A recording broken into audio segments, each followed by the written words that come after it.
চলুন আজকে হারান নামের এক গরিব কৃষকের গল্প শোনা যাক। লোকটার জীবন না একদম ধ্বংসের দ্বারপ্রান্তে এসে দাঁড়িয়েছিল, কিন্তু ঠিক সেই সময়ে এমন একটা আশ্চর্য ঘটনা ঘটল যা তার ভাগ্যটাই পুরোপুরি পাল্টে দিল। চলেন দেখি কিভাবে মাত্র এক রাতের মধ্যে তার সব দুঃখ কষ্ট, সব হতাশা এক অবিশ্বাস্য সম্ভাবনায় রূপ নিল।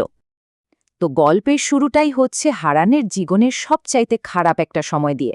মানে হঠাৎ করে একটা বন্যা এসে তার সব শেষ করে দিয়ে গেছে। তার যে একমাত্র সম্বল ছিল ওই কচুর ক্ষেতটা, সেটাও এখন পানির নিচে।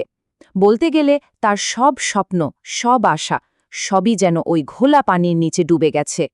আর দেখুন, এটা কিন্তু শুধু একটা ফসল নষ্ট হওয়ার ব্যাপার ছিল না। এই কচুগুলোই ছিল তার আর তার পরিবারের একমাত্র ভরসা। এগুলো ছাড়া সামনে কি আছে? শুধুই না খেয়ে থাকা আর মহাজনের বিশাল ঋণের বোঝা। মানে তাদের বেঁচে থাকার সব রাস্তাই যেন বন্ধ হয়ে গিয়েছিল, সামনে শুধু ঘোর অন্ধকার। তো এই অবস্থায় মন খারাপ করে হারান যখন বাড়ি ফিরল, তার স্ত্রী কিন্তু তাকে সান্ত্বনা দেওয়ার চেষ্টা করল। বলল, যা আমাদের হাতে নেই তা নিয়ে এত ভেবে কি হবে?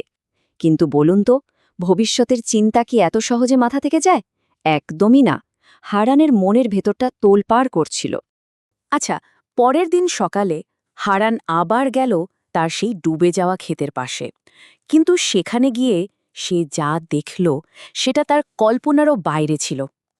আর ঠিক এইখান থেকেই গল্পটা একটা অদ্ভুত রহস্যময় দিকে মোড় নিতে শুরু করে। হারান তো নিজের চোখকে বিশ্বাস করতে পারছিল না। তার মিষ্টি পানির কচু খেতে হাজার হাজার বিশাল সাইজের রূপালি লাল চিংড়ি। ভাবা যায়, এই নোনা পানির চিংড়ি এই মিষ্টি পানিতে এলো কিভাবে? এটা তো একদমই অসম্ভব একটা ব্যাপার। প্রকৃতির সব নিয়মকে বুড়ো আঙ্গুল দেখানো একটা অলৌকিক ঘটনা ছাড়া আর কি বা বলা যায় একে।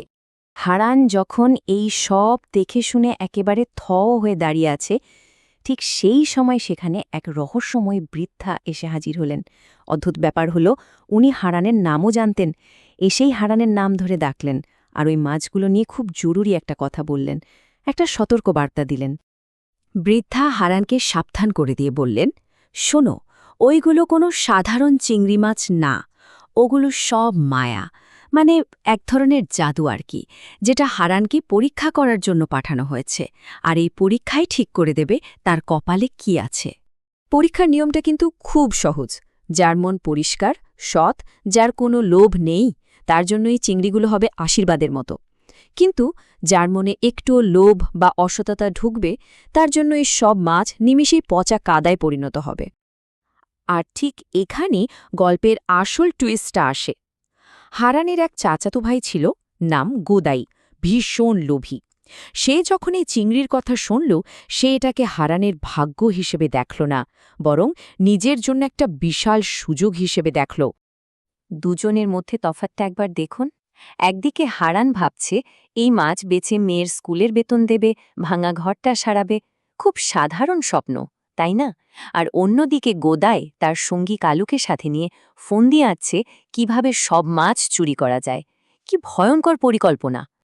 কিন্তু গোদাই আর কালু যখন এ সব শয়তানি বুদ্ধি আঁটছিল, ওরা একটা জিনিস জানত না যে ঝোপের আড়াল থেকে দুটো ছোট ছোট চোখ হারানের মেয়ে তিন্নি আর তার বন্ধু মহেশ তাদের সব কথা শুনে ফেলেছে। আর এটাই কিন্তু গল্পটাকে পরে আরেকটা দিকে ঘুরিয়ে দেবে। তো পরিকল্পনা মতোই মাঝরাতে দুই চোর হাজির। চাঁদের আবছা আলোয় তারা টপাটপ চিংড়ি ধরে বালতিতে ভরতে লাগল। অদ্ভুত ব্যাপার হলো, মাছগুলো একটুও নড়াচড়া করছিল না, একদম শান্ত। চোরেরা সেটা খেয়ালই করল না। তারা এটাও খেয়াল করল না যে আড়াল থেকে দুটো ছোট্ট চোখ তাদের সব কীর্তি দেখছে। যাই হোক, চুরি তো হলো, এবার পালানোর পালা। কিন্তু যেই না তারা মাছ নিয়ে এগোতে শুরু করেছে, অমনি বালতি থেকে বিশ্রী একটা পচা গন্ধ আসতে লাগল। দুজনেরই কেমন যেন খটকা লাগল, মনে হলো কিছু একটা গণ্ডগোল হচ্ছে। আর ঠিক তখনই সেই মায়ার খেলা শুরু হলো। বালতির ভেতরে তাকিয়ে তো তাদের চক্ষু চড়ক গাছ। কোথায় সেই রূপালী চিংড়ি? সব তো পচা কচুরিপানা আর দুর্গন্ধওয়ালা কাদা হয়ে গেছে। তাদের লোভের একেবারে মোক্ষম শাস্তিটা দিয়ে দিল মায়া। তো একদিকে যখন চোরদের এই অবস্থা, অন্যদিকে সৎ হারানের জন্য কিন্তু অপেক্ষা করছিল দারুণ এক পুরস্কার। পরের দিন সকালে সে মন খারাপ করে খেতে এসে দেখে কি, আরে চিংড়ির ঝাঁক তো আরো বড় হয়ে গেছে। তার সততা আর ধৈর্যের ফল সে পেল। এরপর আর কি, তিন্নি আর মহেশ সাহস করে সব ঘটনা গ্রামের মোড়লকে বলে দেয়। তাদের কথা শুনে কালু তো ভয়েই সব গড়গড় করে স্বীকার করে ফেলে। ফলাফল, লোভী গোদাই তার উচিত শাস্তি পেল, আর হারান সবার সামনে সৎ মানুষ হিসেবে প্রমাণিত হল। এই ঘটনার পর হারানির জীবনটা একদম পাল্টে গেল। সে চিংড়ি বেচে সব ধার দেনা শোধ করল, ভাঙা ঘর সারালো, মেয়ের জন্য নতুন জামা কিনল, আর সবচেয়ে সুন্দর যে কাজটা করল সেটা হলো সে তার এই সৌভাগ্য একা একা ভোগ না করে গ্রামের সবার সাথে ভাগ করে নিল।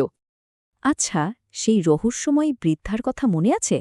তাকে কিন্তু এরপর আর কোনো দিনও দেখা যায়নি। হারান আর গ্রামের সবাই তখন বুঝতে পারল ওইটা কোনো সাধারণ ঘটনা ছিল না, ওটা ছিল তাদের বিশ্বাস আর সততার এক ঐশ্বরিক পরীক্ষা। গল্পের একদম শেষে হারান তার পরিবারকে জীবনের একটা খুব বড় সত্যি কথা বলে। কথাটা হলো, ভালো মানুষ হয়তো গরিব থাকতে পারে, কিন্তু তারা কখনো অসুখী হয় না। আসল সম্পদ তো টাকা পয়সা নয়, আসল সম্পদ হলো সততা আর মনের শান্তি। এই গল্পটার শেষে একটা প্রশ্ন কিন্তু মনে থেকেই যায়, তাই না? এই যে আমাদের জীবন, এই দুনিয়া, এই সব কিছুই কি আসলে একটা পরীক্ষা ক্ষেত্র? সততা, লোভ আর তার ফলাফলের এই গল্পটা আমাদের নিজেদের জীবনের দিকেও একবার ফিরে তাকাতে শেখায়।